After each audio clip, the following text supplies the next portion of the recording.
Welcome to రాజనీతి. అమరావతిలో రెండో విడత ల్యాండ్ పూలింగ్ వ్యవహారం వివాదాస్పదంగా మారింది. అమరావతికి ఆనుకొని ఉన్న ఒక 7-8 గ్రామాల్లో 25,000 ఎకరాలు భూ సమీకరణ కింద తీసుకోవాలని ప్రభుత్వం నిర్ణయించింది. విమానాశ్రయం కోసం, వివిధ ప్రాజెక్టుల కోసం ఈ భూములు అవసరం అవుతాయి. అలాగే ఇన్నర్ రింగ్ రోడ్డుకి ఎవరైతే భూములు కోల్పోతారో వాళ్ళకి ఇవ్వడానికి కానీ, వాళ్ళకి ప్లాట్లు ఇవ్వడానికి కానీ వీటన్నిటి కింద అదనపు భూములు అవసరం అవుతాయి. కాబట్టి భూ సమీకరణకు వెళ్ళాలని నిర్ణయించడం, గ్రామ సభలు నిర్వహించడం కూడా జరిగింది. గ్రామ సభల్లో దాదాపుగా ఎక్కువ మంది భూములు ఇవ్వటానికి సుముఖంగా ఉన్నట్టు చెప్పారు. అయితే టైం బౌండ్ డెవలప్మెంట్ ప్రోగ్రామ్ అడిగారు. ఎప్పుడులోపు డెవలప్ చేస్తారు, ఏం ప్రాజెక్టులు ఇస్తారు, మాకు పూలింగ్లో ఎక్కడిస్తారు, మళ్ళీ ఇలాంటి ప్రశ్నలన్నీ అడిగారు. కొంతమంది మాత్రం ముందు జరిగిన అనుభవాలన్నీ చూసిన తర్వాత ఇవ్వటానికి భయపడుతున్నారు. ఇస్తే ఏమవుతుందో, డెవలప్ చేస్తారో లేదో, మళ్ళీ జగన్మోహన్ రెడ్డి వస్తే మళ్ళీ పాడు పెడతాడేమో, నష్టపోతామో అనే భయంలో కొంతమంది ఉన్నారు.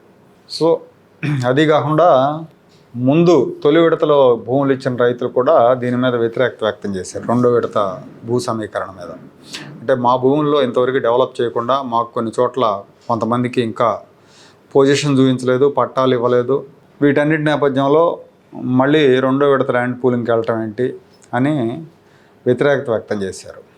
మొన్న జరిగిన మంత్రివర్గ సమావేశంలో కొంతమంది మంత్రులు ముఖ్యమంత్రి చంద్రబాబు నాయుడు గారి దృష్టికి ఈ విషయాన్ని తీసుకెళ్లారు. జనం వ్యతిరేకిస్తున్నారు రెండో విడత భూ సమీకరణని, కాబట్టి దీన్ని దృష్టిలో పెట్టుకుని నిర్ణయం తీసుకోండి అని చెప్పారు. చంద్రబాబు గారు కూడా కొంచెం స్లో డౌన్ చేయమని చెప్పారు. అయితే నిన్న నారాయణ గారు, మున్సిపల్ మంత్రి నారాయణ గారు రెండో విడత భూ సమీకరణ చేయాలా వద్దా అనే అంశాన్ని మంత్రివర్గ ఉపసంఘం నిర్ణయిస్తుంది. ఇంకో 40,000 ఎకరాలు తీసుకుంటేనే అమరావతి ఒక పెద్ద నగరంగా డెవలప్ అయ్యే అవకాశం ఉంటుంది అని చెప్పారు. సో ఈ నేపథ్యంలో అసలు రెండో విడత భూ సమీకరణ విషయంలో వస్తున్న అభ్యంతరాలు ఏంటి, ప్రధానంగా వస్తున్న అభ్యంతరాలు ఏంటి అనే విషయం మీద అమరావతి డెవలప్మెంట్స్ని ఎప్పటికప్పుడు అందిస్తున్న అమరావతి న్యూస్ 24 సర్వే చేసింది. ఈ సర్వేలో ప్రధానంగా కొన్ని అభ్యంతరాలు వ్యక్తమైనాయి. అవేంటంటే, తొలి విడత భూ సమీకరణలో భూములు ఇచ్చిన రైతుల్లో 2% మందికి ఇంకా రిటర్నబుల్ ప్లాట్స్ ఇవ్వలేదు. అలాగే కౌలు సకాలంలో ఇవ్వట్లేదు. కౌలు విషయంలో రైతులను బాగా ఇబ్బంది పెడుతున్నారు. కొంతమంది పూలింగ్లో భూములు ఇచ్చిన వాళ్ళకి ప్లాట్లు ఇవ్వాలి కదా, ఆ ప్లాట్లు పూలింగ్లో భూములు ఇవ్వని ప్రాంతాల్లో కేటాయించారు. అంటే కొంతమంది రైతులు భూములు ఇవ్వాల, ఒక 2-3%. అలాంటి చోట వీళ్ళకి రిటర్నబుల్ ప్లాట్స్ కేటాయించారు. దీనివల్ల గొడవలు అవుతున్నాయి. అలాగే మొదటి ఫేజ్లో ఇచ్చిన రైతులకు ఇచ్చిన హామీలు నెరవేరలేదు. రోడ్లు, డ్రైన్లు, సూరేజ్ పనులు, పార్కులు, ప్రభుత్వ భవనాల పనులు ఇవన్నీ కూడా ప్రభుత్వం చెప్పినంత వేగంగా జరగట్లా. ప్రభుత్వం పెట్టిన డెడ్ లైన్లు రీచ్ అయ్యే అవకాశం కనిపించట్లా. Inner ring road, iconic bridge పనులు ఇంతవరకు మొదలు కాలేదు. రాజధానిలో భూములు కేటాయించిన ప్రభుత్వ, ప్రైవేట్ సంస్థలకు వాటి నిర్మాణాన్ని పూర్తి చేయడానికి డెడ్ లైన్లు విధించలేదు. ఇవన్నీ కూడా రెండో విడత భూ సమీకరణను వ్యతిరేకిస్తున్న వాళ్ళు చెప్తున్న అభ్యంతరాలు. ఇంకా ఏం చెప్తున్నారంటే, వీళ్ళు కొన్ని కంపెనీలు పనులు చాలా ఆలస్యంగా చేస్తున్నాయి. ఆర్వీఆర్ కంపెనీ, ఎన్సీసీ కంపెనీ, ఈ 2 కంపెనీలు మాత్రమే పనులు వేగంగా చేస్తున్నాయి, మిగతా కంపెనీలన్నీ కూడా స్లోగా చేస్తున్నాయని. పనుల నాణ్యత మీద కూడా అనుమానాలు ఉన్నాయి. క్వాలిటీ చెక్ సరిగా జరగట్లేదు. సిఆర్డీఏ వాళ్ళు నెలలో 2-3 సార్లు తనిఖీలకు వచ్చి వెళ్తున్నారు. అలా కాకుండా నిరంతరం మానిటరింగ్ చేయాలని చెప్పి అడుగుతున్నారు వీళ్ళు. ప్రస్తుతం 10,000-11,000 మంది కార్మికులు రాజధాని నిర్మాణ పనుల్లో ఉన్నారు. నారాయణ గారు 20,000-25,000 మంది ఈ పనుల్లో పార్టిసిపేట్ చేస్తారని చెప్పారు. అది కూడా జరగలేదని అంటున్నారు.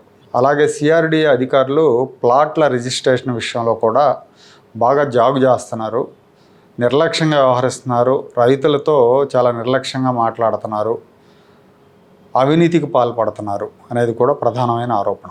తర్వాత అమరావతి నిర్మాణ పనులన్నీ కూడా నారాయణ గారు వచ్చి సమీక్షించడం, నారాయణ గారు చెప్పడం కానీ, మిగతా మంత్రులు కానీ, ప్రభుత్వంలో ఇతరులు కానీ రావటం, పర్యవేక్షించడం, మాట్లాడటం జరగట్లేదు. అంటే ఈ ప్రభుత్వం లీస్ట్ ప్రయారిటీ ఇస్తుందేమో అన్న అనుమానం మాకుంది. ముఖ్యమంత్రి గారు కూడా ఇటీవల కాలంలో అమరావతి గురించి మాట్లాడటం మానేశారు. కాబట్టి ఇది కూడా మాకు డౌట్ అని వాళ్ళు చెప్తున్నారు. ఇంకో 40,000 ఎకరాలు ఇవ్వడానికి కూడా ఆ ఇచ్చే ప్రాంతాల్లో రైతులు ఎక్కువ శాతం సుముఖంగా ఉన్నారు. ఎందుకంటే చంద్రబాబు గారి మీద నమ్మకం ఉంది, రాజధాని అభివృద్ధిలో మా పాత్ర కూడా ఉంటుంది, అలాగే రాజధానిలో మాకు ప్లాట్లు వస్తాయి అనే యాంగిల్లో అనుకూలంగా ఉన్న వాళ్ళ ఆలోచన ఉంది. వ్యతిరేకంగా ఉన్న వాళ్ళ ఆలోచన అయితే ముందు ఇచ్చిన వాళ్ళకి దిక్కు లేదు, ఇప్పుడు మళ్ళీ ఇస్తే మా పరిస్థితి ఏంటి, రేపు పొద్దున్న జగన్ వస్తే మా పరిస్థితి ఏంటి అనే భయం. ఇంకోటి ఏంటంటే రాజధానికి మరీ దగ్గరగా భూములు ఉన్న వాళ్ళు అయితే ఎలాగూ రాజధాని పెరిగితే మా భూములకు రేట్లు వస్తాయి కాబట్టి మేము ఎందుకు ఇవ్వాలి, రేపు రేట్లు వచ్చిన తర్వాత అప్పుడు చూసుకుందాం అనే ధోరణితో ఉన్నారు. ప్రధానంగా వీళ్ళు అడిగేది ఏంటంటే మళ్ళీ మీ ప్రభుత్వం వస్తుందన్న గ్యారంటీ ఏంటి, జగన్మోహన్ రెడ్డి వస్తే పరిస్థితి ఏంటి అని అడుగుతున్నారు. సో ఆ లోపు మీరు ఎంతవరకు పనులు పూర్తి చేయగలరు, ఈ ప్రశ్నకి ఎవరు ఆన్సర్ చేయలేరు. మళ్ళీ మీరు వస్తారన్న గ్యారంటీ ఏంటి అన్న ప్రశ్నకి, ఎందుకంటే అది ప్రజల చేతుల్లో ఉంటుంది. కాబట్టి ఈ 5 ఏళ్లలోనే మ్యాక్సిమం చేయగలిగినని చేయాలి, ఎందుకంటే తర్వాత జగన్ వస్తే అలాగే దాన్ని ఉంచడం. అలాగే వీళ్ళు కోరింది ఏంటంటే ప్రభుత్వం ప్రాధాన్యత క్రమంలో రైతుల సమస్యలు పరిష్కరించాలి, ప్లాట్ల అలొకేషన్లు సకాలంలో కౌళ్లు చెల్లించటం, లేఅవుట్లు కంప్లీట్ చేయాలని అడుగుతున్నారు. సిఆర్డీఏలో ఉద్యోగుల సంఖ్య పెంచాలి, స్ట్రెంగ్త్ పెంచి పనులు వేగంగా జరిగేట్టు చూడాలని అడుగుతున్నారు.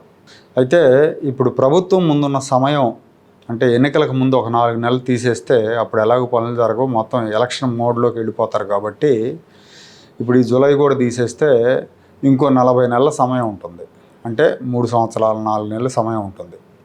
నారాయణ గారేమో 3 ఏళ్లలో రాజధాని పనులు, రోడ్ల నిర్మాణ పనులు, ప్రభుత్వ భవనాల నిర్మాణ పనులన్నీ కూడా పూర్తి చేస్తామని సంవత్సరం క్రితం నుంచి చెప్తున్నారు.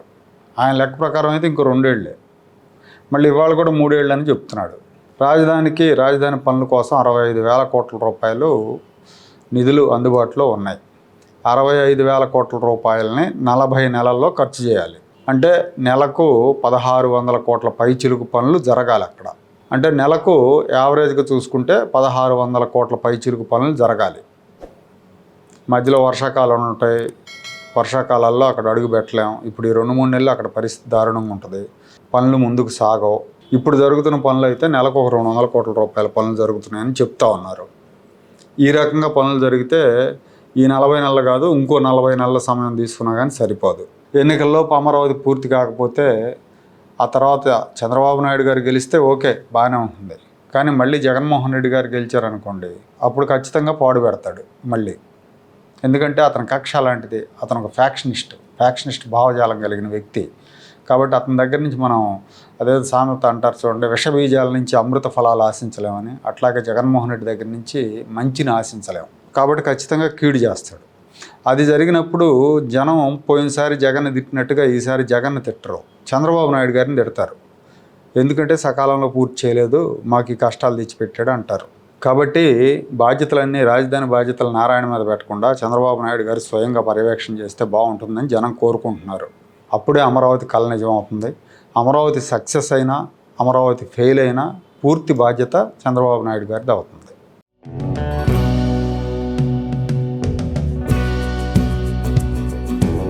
Like, share and subscribe to Rajaniti channel.